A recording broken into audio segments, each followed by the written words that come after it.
bom dia, boa tarde, boa noite, afinal de contas eu não sei que horas vocês estão assistindo esse vídeo, não é mesmo? Eu sei que para alguns, principalmente os alunos da unidade de futebol, esse rostinho aqui é um tanto desconhecido, mas calma, não se assustem, vocês não estão no vídeo errado. Meu nome é Marniele, eu sou professora de Geografia da unidade do Integral, também conhecido como SESC Pajuçara. Não, na verdade é o contrário, eu sou professora da unidade da Pajuçara, também conhecida como SESC Integral, viu? Acertei agora. Hoje vocês vão ter o restante da aula de Geografia do capítulo 4 comigo, ok? Já que vai que meus alunos estão com saudade de mim, não é? Acredito que sim. Então, eu e a tia Thaís vamos ficar alternando os vídeos. No primeiro vídeo foi ela, hoje sou eu, no próximo ela de novo, ok? E depois sou eu de novo e assim sucessivamente vocês devem ter entendido, beleza?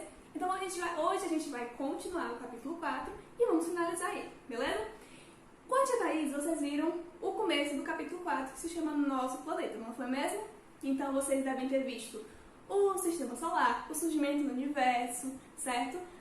As teorias geocentrista, heliocentrista, ok? E eu sei que tudo isso foi muito legal e hoje a gente vai dar continuidade nisso, ok? Mas dessa vez usando alguns slides bem interessantes que a gente vai ver agora. Vamos lá? Ok, para iniciar então, vamos falar dos movimentos que a Terra faz todo dia, toda semana, todo mês, todo ano e a gente às vezes nem percebe, ok? Então a Terra, ela faz diversos movimentos no nosso sistema solar. E a gente vai ver o primeiro deles agora e ele se chama rotação. Vamos lá? Ok, galera, então para começar vamos falar sobre os movimentos da Terra e as suas consequências e como eu já falei, vamos começar pelo movimento de rotação. Para quem não sabe, o movimento de rotação é um movimento que a Terra faz e é um dos mais importantes porque a gente consegue perceber ele assim, diariamente. Ele é um movimento visível para nós no espaço natural e no espaço geográfico, certo? O movimento de rotação é o movimento que a Terra faz em torno do seu próprio eixo, como mostra aí neste GIF, ok? Se você observar, a gente pode até pensar que o eixo da Terra ele seria assim, bem retinho, certo?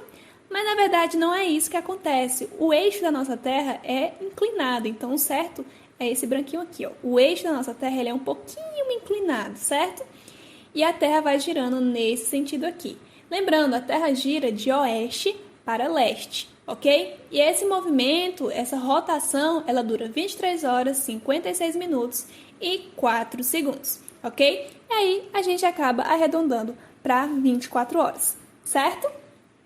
Então, agora que a gente entendeu esse movimento de rotação, a gente precisa saber também que é ele que causa o dia e a noite, não é verdade? Enquanto um lado da Terra está aqui girando em frente ao Sol, vai estar de dia. E o outro lado da Terra, que não está de frente para o Sol, vai estar de noite. Ok? Então é o seguinte. A partir desse movimento de rotação, também a gente consegue falar de fusos horários. O que seriam fusos horários, então? Vamos já entender. Mas antes disso, precisamos lembrar de algumas coisinhas, ok? Vocês lembram que o Sol nasce no leste, não é? E por isso o leste também pode ser chamado de nascente. E ele se põe no oeste, e por isso também pode se chamar de poente, ok? Isso quer dizer o quê? Que o Sol vai fazer justamente esse movimento de leste para oeste, certo? Se ele vai girar de leste para oeste, isso também quer dizer que alguns locais vão receber a luz do Sol primeiro que outros, certo? Então, por conta desse movimento aqui, justamente, ó, essa área aqui está recebendo luz do Sol primeiro que essa aqui, ok? Então, como é que o homem conseguiu fazer para definir um horário para tanto lugar nesse planeta, para que os horários pudessem assim combinar e não ficasse uma bagunça gigantesca? Vamos lá. Foram criados sistemas de fusos horários, ok? E eles utilizam basicamente os sistemas de coordenadas geográficas. Vocês lembram dos paralelos e dos meridianos? Então, os fusos horários vão utilizar as linhas de meridiano, as linhas que a gente viu, as linhas verticais e imaginais, ok? E o que foi que aconteceu? Foi dividido, então, 24 fusos horários diferentes. Tia, por que 24? Porque o dia tem 24 horas, não é? Então, são 24 faixas de fusos horários espalhados aí pelo nosso planeta. Vocês lembram quem é o meridiano principal nas coordenadas geográficas? Isso mesmo, o meridiano de Greenwich, aquele que fica bem no meiozinho, que passa bem aqui em cima de Londres, ok? Na Inglaterra. Então, da mesma forma que o meridiano principal é o meridiano de Greenwich, nos fusos horários, o fuso horário principal é o do meio aqui, justamente de onde passa o meridiano, que é o chamado fuso horário zero, digamos assim, ok? Então, a partir dele, a gente consegue definir os fusos horários de todo o restante do planeta. Como é que acontece? Tudo que está para leste do meridiano, tudo que está para esse sentido, vai ter 1 hora a mais a cada faixa de fuso horário. Observe, aqui está o zero.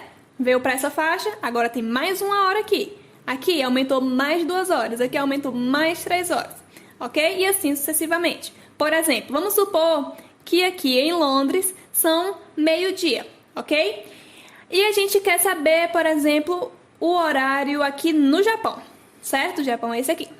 Então, a gente vai fazer o quê? A gente vai aumentar 1 hora a cada fuso horário desse. Olha só, se aqui é meio-dia, a gente vai vir para esse e vai ser 1 hora da tarde. Aqui vai ser 2 horas, aqui 3, aqui 4, aqui 5, aqui 6, aqui 7, aqui 8, aqui 9. Então, isso quer dizer o quê? Que ao mesmo tempo que aqui na Inglaterra são meio-dia, aqui no Japão já vão ser 9 horas da noite, ok? Agora, para o oeste, o esquema é um pouquinho diferente. Se aqui para o leste a gente vai aumentar 1 hora, aqui para o oeste a gente vai diminuir 1 hora, ok? Então, vamos lá. Supondo que aqui na Inglaterra é meio-dia, a gente quer saber o nosso horário aqui, ó, o Cearazinho bem aqui. Então, a gente vai diminuir 1 hora a cada faixa de fuso horário. Se aqui é meio-dia, aqui vai ter menos 1 hora, então 11 horas. Aqui menos 2 horas, então 10 horas. E aqui menos 3 horas, então 9 horas. Então, ao mesmo tempo que aqui em Londres é meio-dia, aqui no Ceará vai ser 9 horas da manhã. Entendido? Então, é exatamente assim que funciona. Sempre que você quiser saber o horário de um lugar que está a leste, você vai aumentar 1 hora. Se você quiser saber o horário de um lugar que está a oeste, você vai diminuir 1 hora, ok? A cada faixa de fuso horário. Vamos supor que, por exemplo, aqui no Brasil sejam 10 horas da manhã e a gente quer saber que horas são lá na Índia, aqui. Aí o que a gente vai fazer? A gente vai aumentar 1 hora a cada fuso horário. Então, se aqui é 10 horas, aqui vai ser 11, aqui 12, aqui 13, aqui 14, aqui 15, aqui 16, aqui 17, aqui 18 horas. Então, vão ser 18 horas na Índia, ok? Agora, vamos pegar aqui, por exemplo, Madagascar. Essa ilha aqui, que faz parte, esse país que faz parte da África. Vamos supor que em Madagascar são 10 horas da manhã e a gente quer saber o horário aqui no Alasca, nos Estados Unidos. O que a gente faz? A gente vai diminuir 1 hora até chegar lá. Se aqui é 10 horas, a gente vai voltar. 9 horas, 8 horas, 7 horas, 6, 5, 4, 3, 2, 1, 0 hora, que é meia-noite. Aí vai 11 horas da noite, 10 horas da noite, 9 horas da noite do dia anterior. Então, se aqui em Madagascar são 10 horas da manhã, por exemplo, do dia, sei lá, 10 de janeiro, aqui no Alasca ainda é meia-noite, 11 horas que eu falei? Já perdi a conta, mas enfim, vocês entenderam, que aqui já vai ser 11 horas do dia anterior ainda. E é basicamente assim que funciona, ok? No Brasil, nós temos 4 fusos horários, certo? Nós temos o fuso horário aqui das Ilhas Oceânicas, representando aqui Fernando de Noronha, ok? Nós temos esse fuso horário, que é o fuso horário -2 em relação ao fuso horário de Greenwich.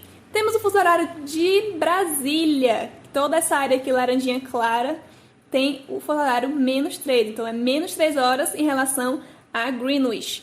Temos o fuso horário aqui da região aqui do centro-oeste de Manaus no norte, ok? Que tem menos 4 horas em relação ao meridiano de Greenwich. E o fuso horário aqui do Acre e um pedacinho da Amazônia, que tem menos 5 horas em relação ao Greenwich, ok? Então vamos supor que aqui no Ceará são 10 horas da manhã, Aqui no Acre, a gente vai voltar para o oeste, vai diminuir 1 hora até chegar lá. Então, aqui são 9 horas e aqui 8 horas. Então, quer dizer que ao mesmo tempo que aqui no Ceará são 10 horas da manhã, lá no Acre ainda vão ser 8 horas da manhã, ok? Vamos pro próximo, então? Vamos lá. Muito bem. Agora que vimos o movimento de rotação, que é o movimento que a Terra faz em torno do seu próprio eixo diariamente, que dura 24 horas, ok? Que define o nosso dia e nossa noite. Agora vamos ver um movimento que a Terra faz em volta do nosso Sol. Esse movimento se chama movimento de translação, certo? Então, todo dia, além de girar em torno de si mesma, a Terra também gira em torno do Sol. E é esse movimento que a gente vai ver agora.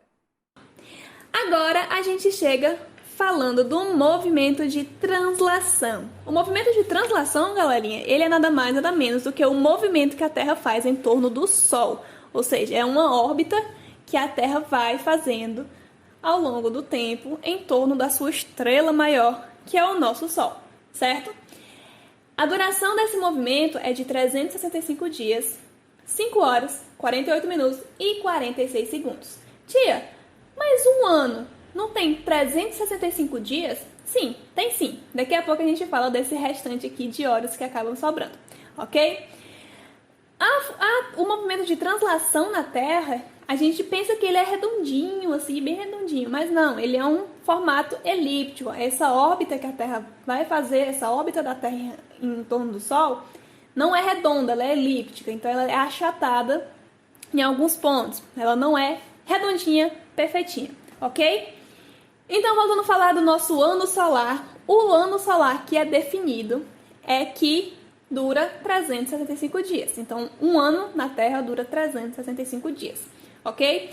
Como vocês viram, tem essa aqui, ó, 5 horas, 48 minutos e 46 segundos sobrando. Onde é que vai parar isso aqui? Arredondando para 6 horas, a gente acaba deixando essas 6 horas aqui no cantinho. Por quê? Porque a cada 4 anos a gente vai somar essas 6 horas. Quanto é 4 vezes 6? Isso mesmo, 24. E quantas horas tem um dia? Isso mesmo, 24 horas. Então, o que eu quero dizer com isso? A cada 4 anos a gente vai acrescentar no nosso calendário um dia a mais, justamente para suprir essas 6 horas que a gente não contou nos anos anteriores. E esse ano é conhecido como um ano bissexto. Então, de 4 em 4 anos é acrescentado um dia novo no nosso calendário. E é justamente o dia 29 de fevereiro. Inclusive, esse ano 2020 foi um ano bissexto, tivemos aí o dia 29 de fevereiro. A gente só vai ter um ano bissexto agora, em 2024, certo? Quando a gente acumular mais um tanto de horas suficiente para dar mais um dia. Ok? Seguinte, o movimento de translação, ele também é muito importante para definir alguns outros fenômenos que acontecem na nossa Terra. Apesar de o movimento de translação ter algumas dessas consequências, como a duração do ano, o ano bissexto, existem outras formas que a gente precisa entender, certo? Então vamos lá. Olha só. Antes da gente passar para o próximo ponto, vamos observar esse GIF, ele é muito interessante. Ele mostra o movimento de translação de todos os planetas do Sistema Solar, certo? Lembrando, nem todos os planetas têm uma órbita assim redondinha como mostra esse GIF. Alguns têm uma órbita mais achatada, mais elíptica, certo? Mais comprida. E a velocidade também não é essa, tá? É só um GIF, não se assustem. É só um GIF para mostrar o movimento, ok? Interessante, não é? Como a gente está vendo, todos os planetas do Sistema Solar fazem esse movimento de translação ao redor da Terra, não é? Olha só que interessante. Eu trouxe uma curiosidade para vocês. No livro de vocês não tem isso, mas eu acho muito interessante falar, que é o tempo de duração da translação de cada planeta do Sistema Solar. Começando por Mercúrio, olha só quanto tempo Mercúrio demora para dar uma volta completa em torno do Sol. 88 dias. Bem rapidinho, não é não? E por aí, um pouco mais de 4 meses, quase 4 meses terrestres, Mercúrio consegue dar uma volta completa ao redor do Sol. Já Vênus, o segundo planeta, demora 225 dias para dar uma volta completa ao redor do Sol. ok? Nossa terrinha, sabemos que demora 365 dias para dar uma volta completa ao redor do Sol. Agora que o negócio fica interessante. Olha só, Marte demora 687 dias para dar uma volta completa em torno do Sol. E agora fica mais interessante ainda. Depois de Marte, nós temos quem? Júpiter. E Júpiter demora 12 anos para dar uma volta completa ao redor do Sol. Muito interessante, né? E o negócio só piora. Saturno demora 29 anos para dar uma volta completa. Urano demora 84 anos para dar uma volta completa ao redor do Sol. Saturno demora 164 anos para dar uma volta completa. É muito tempo. Então, a gente está aqui, talvez Saturno não tenha nem completado a volta ainda, que ele começou há 100 anos atrás, certo? E sabemos que Plutão não é mais considerado um planeta, mas eu trouxe mesmo assim o tempo de translação dele, porque são 284 anos. Então, é mais tempo ainda, porque ele está bem mais longe. Legal, né? Então, vamos continuar.